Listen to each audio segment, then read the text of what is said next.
Hi,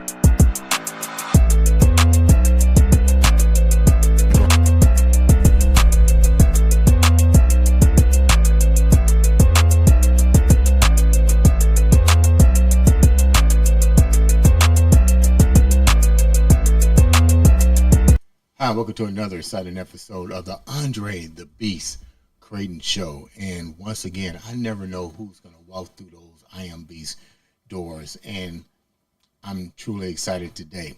Let me tell you the reason why. We've heard this guy's name mentioned many and many times over and over. Uncle Sid. My God. A couple weeks ago, he had his convention with a lot of great artists and entertainers, the whole 9 yards. And the young man that's here today happened to be one of the performers there. But let's go deeper than that. Let's talk. Let me throw his resume out there. 25 years in business, in the music industry, helping individuals elevate their platforms by creating one of the longest lasting recording studios on the east side of Indianapolis. Great names have graced his studio, such as Indiana's local legend B12 and Skip. I'd like to welcome to the show the one, the only, not Jack Dempsey, but Dempsey himself. Welcome to the show, Tim. Hey, right on. Thanks for having me, my guy. I appreciate you, man. Man, you know, we met at Uncle Sid's conference. Let's start out. What's your connection with Sid? What's your connection with the legend? Wait a minute. Wait, let me redo Sid again. Nah, you got to write the legend. Dempsey, you know I can't have none of that bad music. What's your connection with Sid? My connection with Uncle Sid is actually my childhood friend 12, B12 as I like to call him, you know, because we go way back to the day. He's explosive. And he's fast with his lyrics and good with his lyrics. Yeah, all that stuff. Nowadays, it's just 12. I've been messing with him all the time because, you know, 12 is also the slang for the police nowadays. So, like, look, now, he didn't put the B back in front. But that's actually how I know Uncle Sid, because my best friend 12, but one of my best friends, is his longest signed rap artist. Mm-hmm. Like, he been with him longer than any other people did. They graced the kneecap label pretty much. Yeah, pretty much. So I've known Uncle Sid for a minute. Really, this last song I just hopped on with Brian is the first time that we ever actually did anything where I've been on anything having to do with kneecap, you know, and I'm honored, you know, right. Just like the show.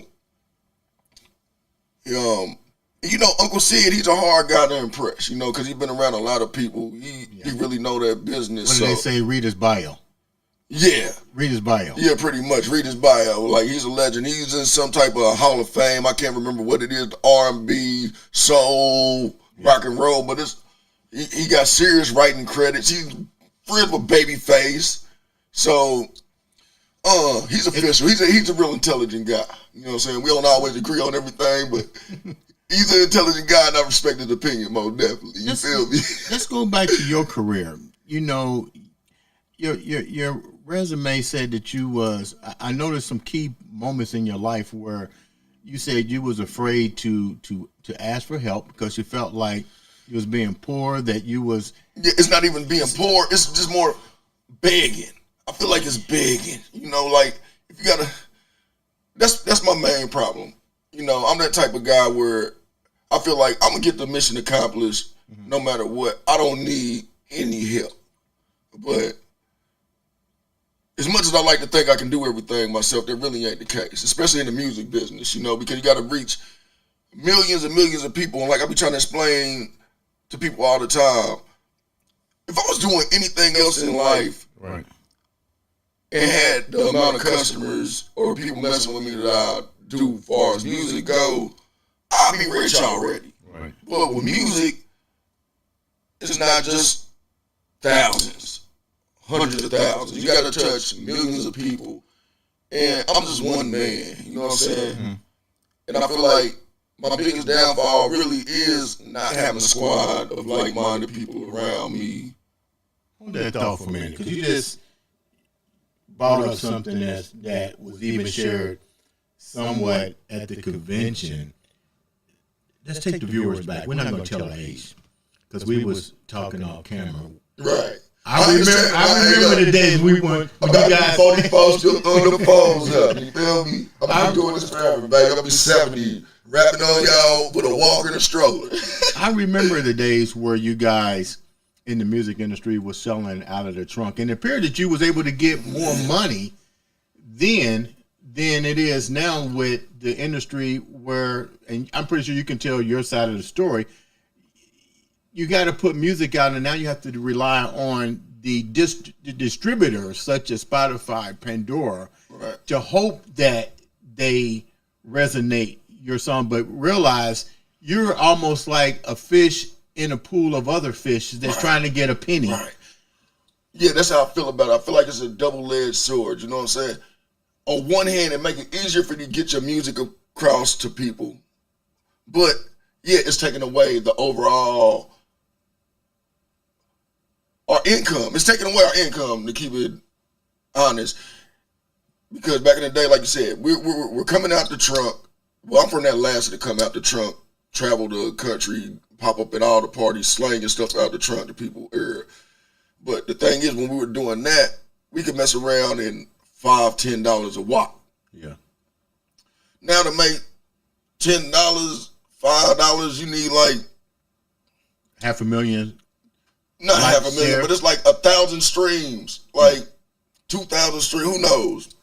It's a couple of thousand streams, at least 1,000 streams, but that's too much. That's too much because we're getting paid a little $10, but the people who actually streaming the stuff ain't no telling how much money they making. They done probably made $1,000 off of people subscribing to their network and the advertisements they have on their platform. So what about we talked about this, and thank you for coming on and sharing your wisdom, because I believe with age also becomes knowledge. I think the young people need to realize that. But you see now in the industry, you more or less have to pay to play to get those numbers up. To get the bad thing about it is it's always been kind of a pay to play type thing. They don't like to admit it, but do you blame them? If I'm trying to, if I'm trying to be famous, I'm gonna take my money and I'm gonna put it on the platforms or attach my wagon to ways that it can move my merchandise. Hey, I'm a hustler, so I ain't never gonna be mad at nobody about getting their money. You feel me? Right. So I understand it, but if that's what it is, let it be known that's what it is, and stop pump fake. See, I don't think people really realize and understand how much smoke and mirrors entertainment as a whole, not even just just not the music business, but entertainment as a whole is mostly smoke and mirrors. Mm-hmm. You know what I'm saying? You're only as big as you can get that next person to believe you are. You know what I'm saying? That's why all these people was out here. Like, when I was coming up during my era, one thing I could say changed. When I was coming up during my era, a lot of people were rapping about all this type of crazy stuff, but they wasn't really doing none of that stuff. You know what I'm saying? That's what I felt like made me kind of different, because like I'm really out here doing what everybody's rapping about. You know what I'm saying? Mm-hmm. But nowadays, people don't even actually have any skill. They just out here living their life, and they feel like they can transfer that over to a rap career. So they're really living out what they're saying. Like, is music really? Let's be real. I'm gonna come at you with some hard questions, because I can do that with artists like you, Skip, and 12, because you got the experience. Right. But let's get real. Let's go back to a phrase I remember from Power in Jukebox. Well, and they asked Jukebox, "What do you want to be?" And she said, "I want to be a singer." Which, if you saw Power, you know Jukebox can blow, or her name would be Jukebox. Right. But it was something funny when the lady says, "That's a hobby." Has music in your eyesight literally become a hobby because everybody's doing it? There's no real work put in it because everybody now seems to be telling a story, whether it be real or not. Look at Rick Ross, and then Rick Ross that came out of prison who said, "You took my name." and get away with it, and gets away with it, but he took a legend's name. That's what most people do. They live in a fake life. They get themselves this persona. They hop in the booth. They put on their little capes and create these characters. But can you be mad at him? Can you be mad at him? You can't be mad at him because it's all a business. But it's nothing like authenticity. You feel me? And I feel like that's what sets me apart from most people. Like, and then with me, I'm smart enough to know, man. Like, I'm out here. I'm trying to get money. I'm trying to have fun. I'm not trying to be the hardest. Can I drop inbound? You can drop whatever the heck you want. I ain't trying to be the hardest nigga out. You know what I'm saying? I'm trying to be that cool nigga. I'm trying to be that fly nigga. You feel me? They know how to get the party started. I pull out a lady. A Ramazan. Hey, I don't know what it's called. Hey, yeah, I guess so. You feel me? Whatever. But that's what I'm trying to be. You know, I'm trying to. Like I tell people, man, life is too short and long to be sitting around trying to be tough all the time. You can't be hard everywhere you go. People need to learn how to have fun again, man. You know what I'm saying? Like, don't take no crap off of nobody, most definitely. I ain't never telling y'all to do that. Don't ever be a punk or none of that. But just save the hard stuff for when it's really time to be hard. Because that's what really disappoint me about a lot of people, too. You sit around and talk this tough talk all day, but then when it's really time to be tough, y'all not tough like that. So, what did you learn when you went to the conference?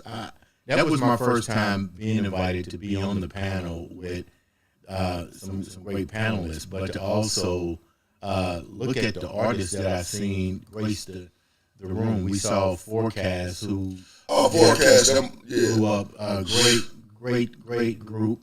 Go check out Forecast. Them boys hot. For real. Y'all don't know them yet, but I guarantee y'all will know them. Y'all will know Forecast. And Damon Carl, Kelsey Marie.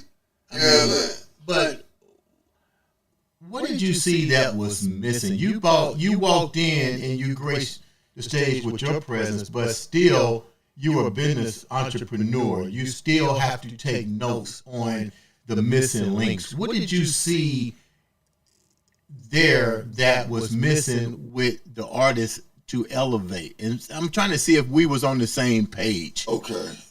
Man, really, the only thing that I noticed, like, Indianapolis really needs to do better as far as supporting our own artists, because we're always quick to blow up these other artists. There's been a lot of famous artists that came through here over the years that come to Indianapolis, and they love the death out of Indianapolis because they come through and we support them so hard. You know, we need to start doing our own people like that, because we have a lot of dope talent from Indianapolis, and I've always just wanted to see somebody really get on, and I get tired of every time I go to a lot of these shows. It just seemed like it's full of basically nothing but other people that's trying to do music. You know what I'm saying? We really need to do a better job of honing in on actual the craft, fans. maybe? Yeah, actual fans other than artists. Like, I haven't thrown that many shows down here, but the shows I have thrown, I can't say. When I threw those shows, I bought out people that mostly wanted to see artists perform, not be artists. You know what I'm saying? Because other artists, we might support each other or whatever, but that's only going to go so far, because it's other artists, we're really all concerned about ourselves. You know what I'm saying? Not to sound like self-centered or anything, but that's kind of how you have to be as an artist if you want to get somewhere, because like you said, nowadays with Spotify, it's a million new artists dropping every day. Yeah. What you going to do to set yourself apart? It's a beautiful thing, because you can get your music out here. Like, I actually, see, let's go back to that out the trunk thing. See, I got a chance to see the game switch up. You know what I'm saying? Like I said, I'm running around from city to city, state to state, chasing every party that you can think of, where as far as like some type of big event, bike rallies and music festivals, and that costs a lot of money, because that's time, that's travel. Nowadays, you can just hop on the internet and do the same thing for free, basically. You know, And when the internet first came out, I remember everybody used to love to say, well, not when it first came, but when it really became popular for people to start getting on the internet a little bit, people would be like, oh, I'm really out here in the street. I was one of them people. I'm mad because I neglected the internet at first. I didn't see how big it was going to become because, you know, when I was growing up, the internet wasn't really a daily part of our lives like that. Mm-hmm. The internet was just something that we did when we was like in school or something, you know. But I'm sitting back, I'm running around, I'm wasting all my money traveling all over the place. Well, not really wasting my money, but I'm spending more money than I have to traveling all over the place when I could have just been sitting back, relaxing from the comfort of my own home. Damn near took all the money that I spent traveling and staying in a hotel and all that stuff, eating, did something extra extravagant, posted it on the video on the net for everybody to tune into. So meanwhile, all the real people, we're real. We're out here in the streets for real. We don't need the internet. And then we leave the internet to people like Soulja Boy and Justin Bieber and stuff like that, you know, and them the guys that really run them. Which ain't nothing wrong with neither one of them, but like Soulja Boy, man, no. Soulja Boy, that's not good. That's not like a top artist or anything like that. Anybody could have did that. Mm-hmm. He just had the initiative to see some stuff that was popping to the forefront and be one of the first people using that platform. And that's what I learned about too, as far as life go. When his music go, you have to go with the technology. Technology's always changing, and you got to go with the flow. You can't stay with the old stuff. You got to always be incorporating this new stuff off into it. But you can't forget about the old at the same time, because nowadays I feel like people get lazy. On the promotion side, everybody want to hit promotion side, digital, but they don't forget about the actual physical part. Now you barely see a real flyer or any of that type of stuff. Everybody just think you can post something on the internet, and then it gets oversaturated on the internet and people get tired of seeing that, so they no longer really even paying attention to none of that. So you have to find you something else to grab the people's attention with. You said that you was a lone wolf at one time, and you had to learn almost the hard way that you had to learn to I call it cross-pollination. You had to learn to cross-pollinate to branch out. And what was the difference with doing it? Basically, what's the word that you use? Solo, by yourself. Self-containment. Yeah, self-contained. So now you're out of that. What brought you out of the self-containment mode, and what did you benefit from it that you wasn't benefiting from it by being self-contained? Basically, you know, when you self-contained and you do everything for yourself, you're pretty much closing yourself off from everybody else. And in the music business, it's really about networking. The stronger that your network game is, the better off you're going to be. That's one thing I could really work on. You know what I'm saying? I could work on my networking because me, I done seen so much in life. I love people, but at the same time, I'm really not a people person. You know what I'm saying? Because you're an artist and you're not a people person. I mean, I love people. I love a good time. You know what I'm saying? Okay. I love people, but I hate people at the same time because it's like, I'm one of the type of people, just make it make sense. As long as I'm around a group of people that's making it make sense and whatever they're doing, I'm cool. It's all the stuff that I can't understand that drive me crazy. How hard is it for you you have several songs out. You've been in this industry for a while. And some people might say, if you've been in this industry and you haven't, well, let me rephrase this. How do you know you made it? What is your ideal of making it? And does making it equivalent to money or enjoyment of what you're doing? What is success in your eyesight when it comes to this industry? Because everybody's doing it, like you said, and some people are still doing it. And you want to do it, like you said, when you're 70 with a crutch. Right. Well, me, man, I just always loved the music, man. I got that music in me. I remember being a little kid running home from school to catch Rap City in the basement, MTV Raps. And I remember when, man, like I said, I'm 44, man. When I was coming up, my dad's an air traffic controller, making all kind of money. My dad used to hate the fact I wanted to rap. Rappers didn't make any money, son. Find something else to do.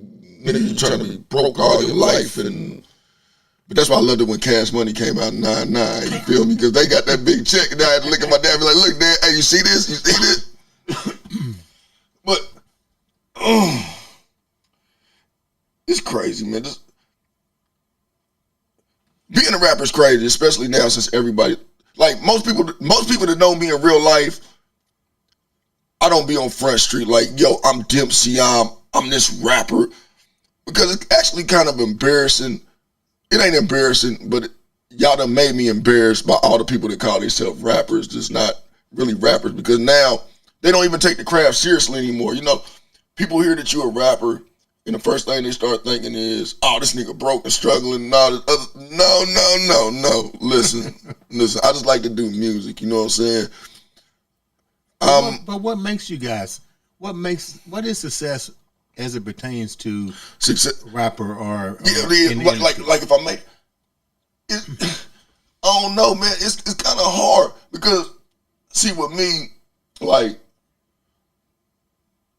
I really consider making it being rich. I don't really care about the fame, but if you're famous, you kind of made it too because you use that fame to get rich. But at the same time, there's different ways of making it. You know, like, do I feel like I made it? No.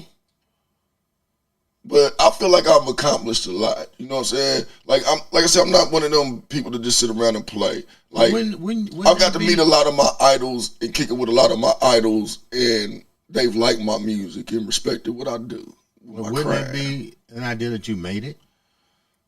Are you happy doing what I'm happy. you're doing? No, I'm most definitely happy. I love music. Okay. So isn't that part of making it is being happy doing what you're doing?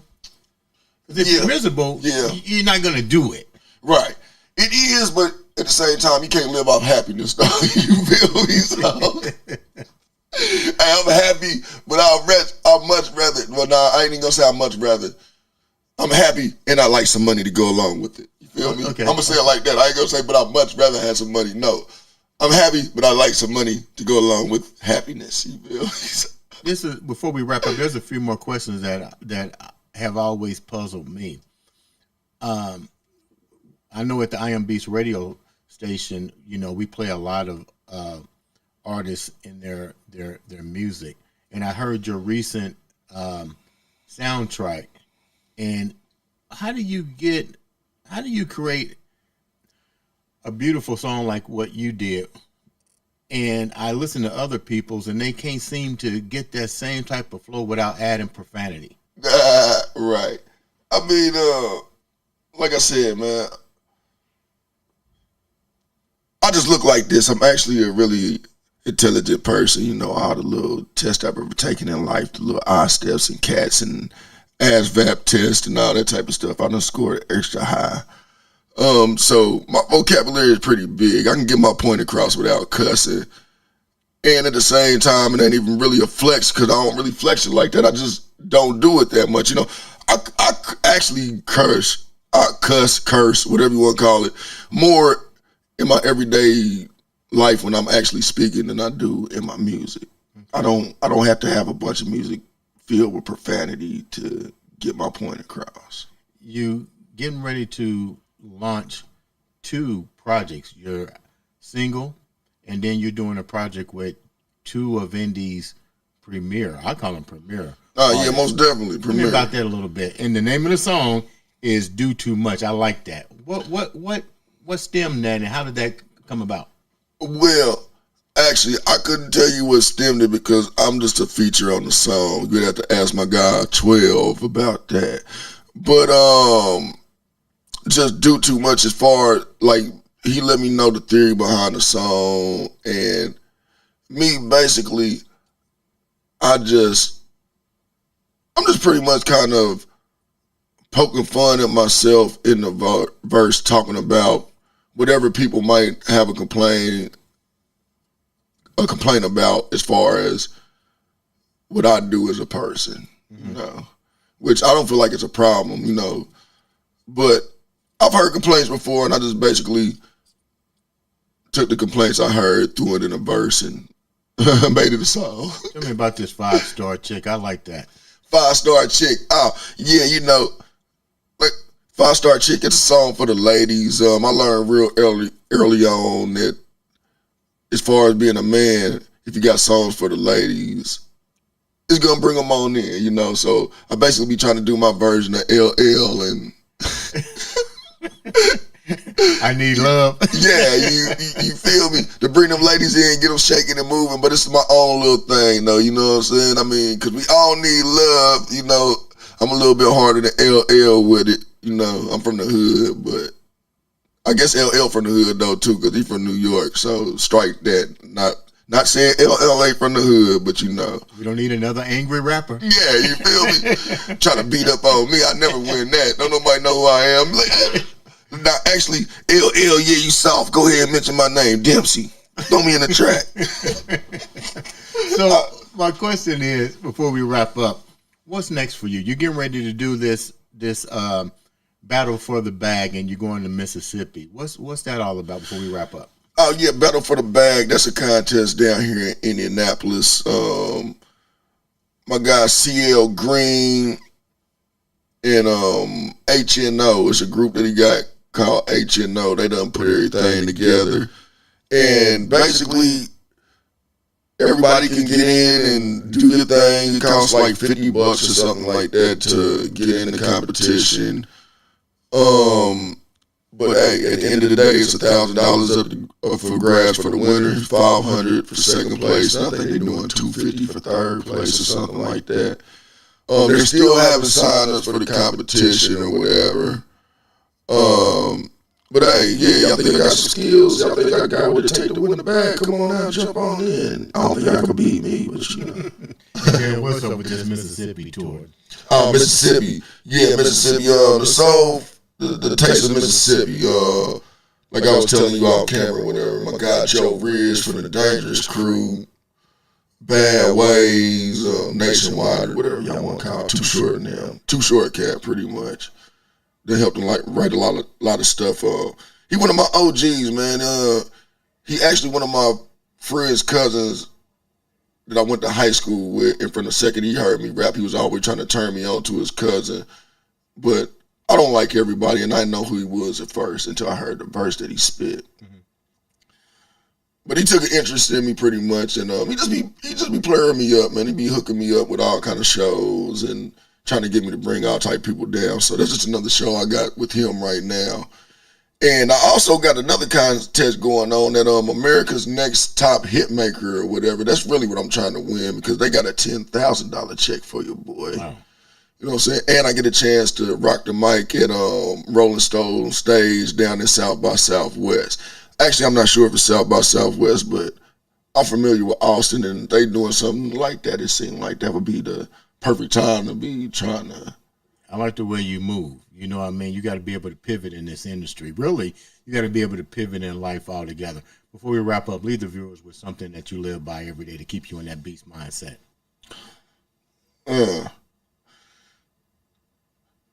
Either you can make excuses or you can make it happen. You know what I'm saying? They both easy to do, but which one you gonna choose? Ladies and gentlemen, this has been another exciting episode of the Andre The Beast Crayton Show.